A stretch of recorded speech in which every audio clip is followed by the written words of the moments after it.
ಈಗಾಗಲೇ ಸಮಯ ಬಹಳ ಆಗಿದೆ. ಸುಮಾರು 11 ಗಂಟೆಯಿಂದ ಎಲ್ಲರೂ ಬಂದು ಕಾಯ್ತಾ ಇದ್ದಾರ. ಬ್ಲಾಕ್ ಕಾಂಗ್ರೆಸ್ ಸಮಿತಿ ಹುಮನಾಬಾದ್ ವತಿಯಿಂದ ನೂತನವಾಗಿ ಸಂಸದರಾಗಿ ಆಯ್ಕೆಯಾದ ಸನ್ಮಾನ್ಯ ಶ್ರೀ ಸಾಗರ್ ಖಂಡ್ರೆಜಿ ಅವರೇ, ಯಾಕಂದ್ರೆ ತಾವು ಯಾವಾಗ ನೋಡ್ರಿ ಸಾಗರ್ ಅವರು ಇಡೀ ಕರ್ನಾಟಕದಾಗೆ ಎಲ್ಲಕ್ಕ ಚಿಕ್ಕ ಸಂಸದರು ಅಂದ್ರೆ ಇಬ್ಬರಿದರ. ಒಂದು ಪ್ರಿಯದರ್ಶಿನಿ ಸಾಗರ್ ಜಾರಕಿಹೊಳಿ, ಮತ್ತೆ ಯಾವಾಗೂ ಹಸುಮುಖಿ ಸದಾ ಸುಖಿ. ಏನ್ ಸಾಗರ್ ಅಂದ್ರೆ ನಕ್ಕರ್ ಮೊದಲ ಆಮೇಲೆ ಹೇಳ್ತಾರ ಅಂತ. ಆಲ್ವೇಸ್ ಲಾಫಿಂಗ್ ಫೈಸ್, ಸದಾ ಹಸುಮುಖಿ ಸದಾ ಸುಖಿ.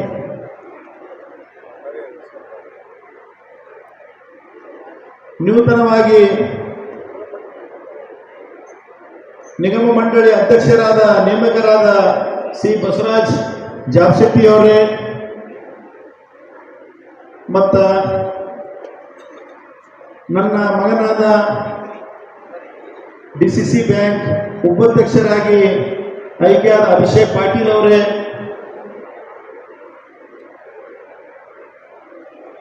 ಶ್ರೀ ನೂತನವಾಗಿ ನಿಗಮ ಮಂಡಳಿ ಅಧ್ಯಕ್ಷರಾದ ಮಾಲಾ ಬಿ ನಾರಾಯಣ ಅವರೇ, ಸಹೋದರಿಯಾದ ಬೀದರ್ ಜಿಲ್ಲೆಯ ಗ್ಯಾರಂಟಿಗಳ ಅಧ್ಯಕ್ಷರಾಗಿ ಆಯ್ಕೆಯಾದ ಶ್ರೀ ಅಮೃತರಾವ್ ಚಿಂಕೋಡಿ ಅವರೇ, ಬೀದರ್ ಜಿಲ್ಲೆಯ ಮಂತ್ರಿಗಳಾದ ಈಶ್ವರ್ ಖಂಡ್ರೆಜಿ ಅವರೇ, ಇನ್ನೊಬ್ಬ ಮಂತ್ರಿಗಳಾದ ರಹೀಂ ಖಾನ್ ಅವರೇ. ನಾನಿವತ್ತ ಇಡೀ ನಮ್ಮ ಬೀದರ್ ಜಿಲ್ಲೆಯಲ್ಲಿ ಎಲ್ಲಕ್ಕ ಲಕ್ಕಿಯಸ್ಟ್ ಪರ್ಸನ್ ಅಂದ್ರೆ ಒಂದು ರಾಮಚಂದ್ರ MP ಸಾಹೇಬರು, ಒಂದು ಮಿರೋಜುದ್ದೀನ್ ಪಾಟೀಲ್ ಸಾಹೇಬರು, ಒಂದು ಈಗಾಗಲೇ ಹೋದಂಥ ನಮ್ಮ ರಹೀಂ ಖಾನ್ ಸಾಹೇಬರು, ಅದಾದ್ಮೇಲೆ ಸಾಗರ್ ಸಾಹೇಬರು. ಇವರು 4 ಮಂದಿ ನಮ್ಮ ಬೀದರ್ ಜಿಲ್ಲೆ ಲಕ್ಕಿಯಸ್ಟ್. ಯಾಕಂದ್ರೆ ಇವರೆಲ್ಲಕ್ಕ ಸಣ್ಣ ವಯಸ್ಸಿನಲ್ಲಿ MP ಆದ್ರು, ಅವ್ರು ಸಾಹೇಬರಿಗೆ MP ಉಳಿದ್ರು. ಯಾರೋ ರಾಮಚಂದ್ರ MP, ಮತ್ತು ಮಿರಾಜುದ್ದೀನ್ ಪಟೇಲ್ ಯಾವಾಗ MLA ಆಗಿದ್ದಾರೆ, 2 ಬಾರಿ ಮಂತ್ರಿ ಆದರು. ಮತ್ತು ರಹೀಂ ಖಾನ್ ಸಾಹೇಬರು ಅವರು 3 ಸರ್ತಿ 4ನೇ ಸರ್ತಿ ಆಗಿದ್ದಾರೆ, 2 ಸರ್ತಿ ಮಂತ್ರಿ ಆದರು. ಅಂದ್ರೆ ಇವರೆಲ್ಲ ಲಕ್ಕಿಯಸ್ಟ್ ನಮ್ಮ ಬೀದರ್ ಜಿಲ್ಲೆಯಲ್ಲಿ.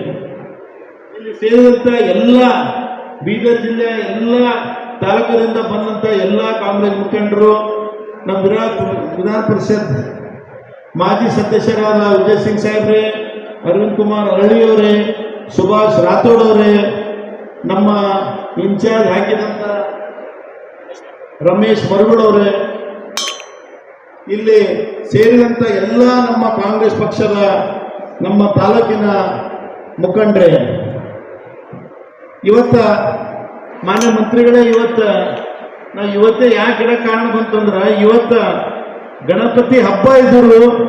ಈಗಾಗಲೇ ಅಭಿಷೇಕ್ ಪಾಟೀಲ್ ಹೇಳಿದಂಗ ತಮ್ಮ ಪರಿವಾರ ಬಿಟ್ಟು ನಮ್ಮ ಪರಿವಾರ ಕಾಂಗ್ರೆಸ್ ಪಕ್ಷದ ಪರಿವಾರ ಸಲುವಾಗಿ ಜನ ಬಂದಿ ಸಲುವಾಗಿ ನಿಮ್ಗೆಲ್ಲರೂ ತುಂಬದೇ ಅಭಿನಂದನೆ ಹೇಳ್ತೀನಿ ಸರ್. ನಾವು ಬಿಟ್ಟು ಕೂಡಲೇ ಇಲ್ಲಿ ಬಂದು ಗಣಪತಿ ಕೂಡಿರ್ತೀವಿ ಸರ್. ಇಲ್ಲಿ ಗಣಪತಿ ಕುಂತ 11 ದಿವಸ ಇಲ್ಲಿ ಏನೂ ಫಂಕ್ಷನ್ ಮಾಡ್ಲಕ್ಕೆ ಬರಲ್ಲ. ಮತ್ತದು ಆದ್ಮೇಲೆ ಈಗಾಗಲೇ ಸಾಕಷ್ಟು ದಿನಗಳು ಆಗಿದೆ. ಅದಕ್ಕೆ ಆದಷ್ಟು ಬೇಗ ಭೀಮರಾವ್ ಪಾಟೀಲ್ ನಾವು ಸನ್ಮಾನ್ಯ ನಮ್ಮ ಮಾಜಿ ಸಚಿವರಾದ ರಾಜಶೇಖರ್ ಪಾಟೀಲ್ ಜಿ ಅವರಿಗೆ ನಾವು ಫೋನ್ ಮಾಡಿ ಕೇಳಿದ್ದೀವಿ, ಅಣ್ಣವ್ರೆ ಇವತ್ತ ಈಗ ಲಾಸ್ಟ್ ಅಂದ್ರೆ ಆಯ್ತು ನೀವು ಇಬ್ಬರು ಎಸ್ ಅಂದ್ರೆ ನಾನು ಎಸ್ ಗೋ ಹೆಡ್. ಯಾಕಂದ್ರೆ ಸಮಯನೂ ಭಾಳ ಆಗ್ತಾ ಇದೆ. ಹೀಗೆ ಯಾಕಂದ್ರೆ ಮೊದಲು ಸೆಷನ್ ಬಂತು, ಆ ಕಡೆ MP ಸೆಷನ್ ಬಂತು, ಹೀಗಾಗಿ ಈ ಫಂಕ್ಷನ್ ಮಾಡೋಕ್ಕಾಗಿಲ್ಲ. ಅದಕ್ಕಾಗಿ ನಾನು ನಾಳೆ ಬಂದ್ಬಿಡ್ತೀನಿ.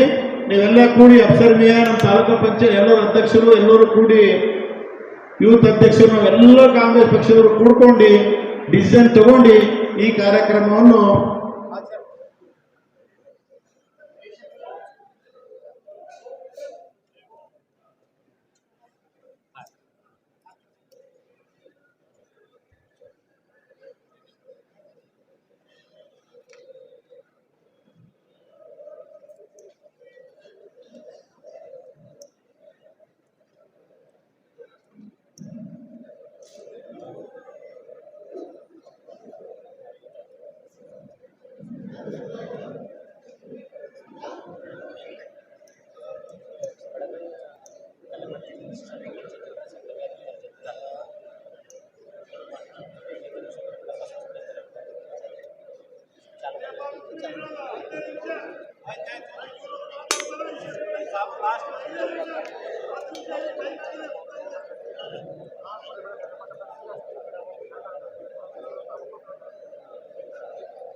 ಮೊನ್ನೆ ನಡೆದಂಥ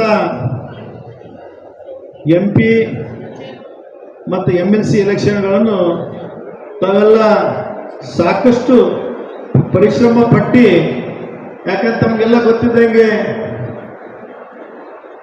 MP ಗೆಲ್ಲೋದು ಬಹಳ ಕಷ್ಟ ಇತ್ತು, MLC ಗೆಲ್ಲೋದು ಬಹಳ ಕಷ್ಟ ಇತ್ತು.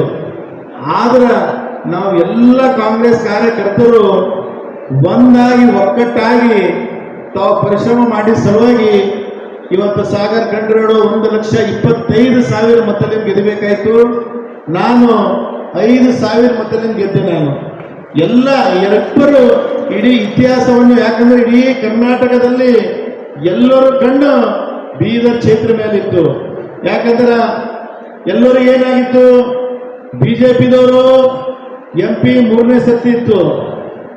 ಅದು ಅವರು ಮಾನ್ಯ ಮಂತ್ರಿಗಳಿಗೆ ಅವರಿಗೆಲ್ಲ ಸೋಸಿದಂತಿತ್ತು. ಇವರೇನಪ್ಪ ಸಾಗರ್ ಖಂಡ್ರೆ ಸಣ್ಣ ಹುಡುಗ ಅಂತ ಹೇಳಿ ಎಲ್ಲರಿಗೊಂದು, ನಮ್ಮಲ್ಲೆಲ್ಲ ಬೇರೆ ಇದರಲ್ಲಿ ಕರ್ನಾಟಕದಲ್ಲಿ ಎಲ್ಲರಿಗೊಂದು ಭ್ರಮೆ ಆಗಿತ್ತು. ಆದರೂ ತಾವೆಲ್ಲ ಕೂಡಿ ಒಕ್ಕಟ್ಟಾಗಿ ಅವರು ಮಾಡಿದಂಥ ಭ್ರಷ್ಟಾಚಾರ, ಬಿಜೆಪಿ ಪಕ್ಷ, ನಿರುದ್ಯೋಗಿ ಅವ್ರದ್ದೆಲ್ಲ ನೋಡಿಕೊಂಡು ಮತ್ತ ಸುಮಾರು 6 ತಿಂಗಳು 1 ವರ್ಷದಿಂದ ಇವರೆಲ್ಲ ಕೂಡಿ ಎಲ್ಲ ಕಡೆ ನಾವೆಲ್ಲ ಕೂಡ ಒಂದಾಗಿ ಒಕ್ಕಟ್ಟಾಗಿ ಕಾಂಗ್ರೆಸ್ ಪಕ್ಷದವರು ಇಡೀ ಬೀದರ್ ಡಿಸ್ಟ್ರಿಕ್ಟ್ ಒಂದಾಗಿ ಇವತ್ತು ನಮ್ಮ ಇಡೀ ಒಂದಾಗಿ ತಾವು ಏನು ತೋರಿಸ್ಬಿಟ್ರಿ ಅಂದ್ರೆ ನಾವು ಎಲ್ಲರೂ ಒಂದಾದ್ರೆ ಏನಾದರೂ ಸಾಧಿಸ್ಬೋದು ಅಂತ ಹೇಳಿ ತಾವು ತೋರಿಸ್ಬಿಟ್ರಿ. ಹಾಗಾಗಿ 1,25,000 ಮತದಿಂದ MP ಸಾಹೇಬರಿಗೆ ಗೆದ್ದಿದ್ರಿ. ಅದು ಆದ ನಂತರ ನನಗೆ MLC ಎಲೆಕ್ಷನ್ ಬಂತು. MLC ಎಲೆಕ್ಷನ್ ಬಂದಾಗ ನಾನು ಮೊದಲನೇ ಬಾರಿ ಗೆದ್ದಿದ್ದು 321 ಮತದಿಂದ ಮಾತ್ರ. 321 ಮತದಿಂದ ಗೆದ್ದ ಮೇಲೆ ಇದು ಔರಾದಿಂದ ಹರಪಳ್ಳಿಯವರಿಂದ 41 ತಾಲೂಕು 6,800 ಊರುಗಳು ಬರ್ತಾವೆ. ನಾನು ಆಮೇಲೆ ಒಂದು ಸುತ್ತ ಹಾಕೊಂಡು ಬಂದು ನನ್ನೇ ಡಿಸಿಷನ್ ತಗೊಂಡ, ಮುಂದೆ ಬರಂತ ತಿಂಗಳಲ್ಲಿ ಈ ಎಲೆಕ್ಷನ್ ನಲ್ಲಿ ಅಸಾಧ್ಯ ಮಾಡ್ತಿದೆ, ನಾನು ನಿಂದಿರಬಾರ್ದು ಅಂತ ಹೇಳಿ ಡಿಸಿಷನ್ ತಗೊಂಡ್ಬಿಟ್ಟೆ ನಾನು. ಯಾಕಂದ್ರೆ ನನಗೆ ಇರೋದೇ 2 ಕೋಟಿ ಫಂಡು, 7 ಡಿಸ್ಟ್ರಿಕ್ಟ್ ತಿರುಗಾಡಬೇಕು, ಎಲ್ಲ ಕಡೆ ಹೋಗಿ ಬರೋದು, ಇದು ಐ ಕಾಂಟ್ ಸ್ಯಾಟಿಸ್ಫೈ ಮಾಡೋಕ್ಕಾಗಲ್ಲ ಅಂತ ಹೇಳಿ ನಾನು ಡಿಸಿಷನ್ ತಗೊಂಡಿದ್ದೆ. ಆಮೇಲೆ ತಿರುಗಿ ಎಲ್ಲ ಕಡೆ ಆಮೇಲೆ 1 ವರ್ಷ ನಂತರ ಕೋವಿಡ್ ಬಂತು, 2 ವರ್ಷ ಅದರಿಂದ ಹೋಯ್ತು. ಲಾಸ್ಟ್ 1 ವರ್ಷ ಇರೋವರೆಗೆ ತಂದೆ ಸ್ಥಾನದಲ್ಲಿರುವಂಥ ನನ್ನ ಅಣ್ಣನಾದ ರಾಜಶೇಖರ್ ಪಾಟೀಲ್, ನನ್ನ ತಮ್ಮ ಭೀಮರಾವ್ ಪಾಟೀಲ್, ನನ್ನ ಮನೆಯವರು ಮತ್ತು ನಂದೆಲ್ಲ ಕಾರ್ಯಕರ್ತರು, ಗೌಡ್ರೆ, MLC ಸಾಹೇಬ್ರೆ, ಇಡೀ ಜಗತ್ತಿನಾಗೆ ಜಗಳ ನಡೆದ ಕುರ್ಚಿ ಸಲಹೆ. ನೀವು ಕುರ್ಚಿ ಇದ್ರೆ ಬಿಡ್ತೀರಿ ಅಂದ್ರೆ ಮತ್ತೆ ನಿಮ್ಗೆ ಏನು ಹೇಳ್ಬೇಕು ನಾವು ಅಂತ ಕೂತಿರೋ. ಅದಕ್ಕೆ ನಾನಂದ ಯಾವಾಗ ನೀವು ಇಷ್ಟೆಲ್ಲ ಹೇಳ್ತಾ ಇದ್ರಿ ಅಂತಂದ್ರೆ ಆಯ್ತು ನಾನು ರೆಡಿ ಆಯ್ತೀನಿ ಅಂತ ಹೇಳಿ 1 ವರ್ಷ ಇರುವಾಗ ನಾನು ಡಿಸಿಷನ್ ತಗೊಂಡೆ. ಆಯ್ತು ಅವೆಲ್ಲ ಹೇಳ್ತಾ ಇದ್ರೆ ಅಂದ್ರೆ ನಾನು ಇದೊಂದು ಸತಿ ನಿಲ್ತೀನಿ, ಸತತ ಪ್ರಯತ್ನ ಮಾಡಮಿ.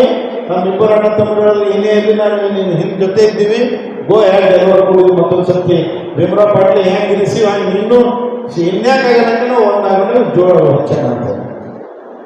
ಆಮೇಲೆ ಎಲ್ಲ ಕಡೆ ತಮ್ದೆಲ್ಲ ನಮ್ಮ ಹುಮ್ನಾಬಾದ್ ತಾಲೂಕದವರು ಹಳ್ಳಿಯವರೆಲ್ಲ ಇಡೀ ಬಳ್ಳಾರಿ ತನಕ ಹೋಗಿ ತಾವು ಏನು ಸೇವೆ ಸಲ್ಲಿಸಿದ್ರಿ, ನಾನು ಸಾಯೋವರೆಗೆ ನಿಮ್ಮ ಚುನಾವಣೆ ಆಗಿರ್ತೀನಿ. ಎಲ್ಲ ಹಳ್ಳಿಯವರೆಲ್ಲ ಯಾರ್ಯಾರು ನೆಂಟರು ಎಲ್ಲರೂ ನಮ್ಮ ಸಾಗರ್ ನಿಂತಾರೆ, ನಮ್ಮ ತಮ್ಮ ನಿಂತಾರೆ, ನಮ್ಮ ಅಣ್ಣ ನಿಂತಾರೆ.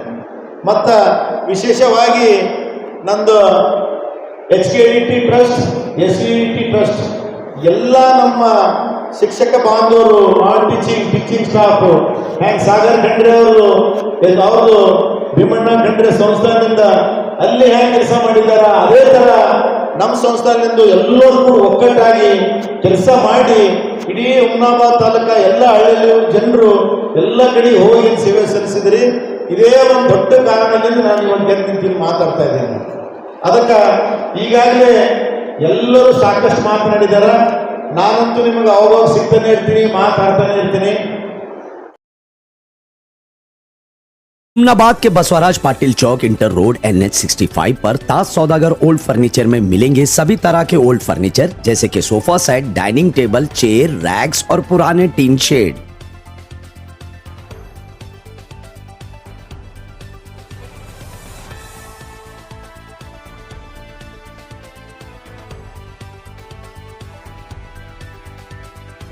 हुमनाबाद के SBI बैंक के अपोजिट मेहताब मस्जिद के पास जमा बुक डिपो जर्नल स्टोर में आपको मिलेंगे सभी ड्राई फ्रूट्स, ओरिजिनल घी, ओरिजिनल शहद, पंजेरी और मदीना के नायाब खजूर और साथ ही कुरान पाक, रिहाल, जानिमाज भी आपको यहाँ पर मिलेगी। इसके अलावा आपको यहाँ पर हज उम्रा सर्विस भी दी जा रही है।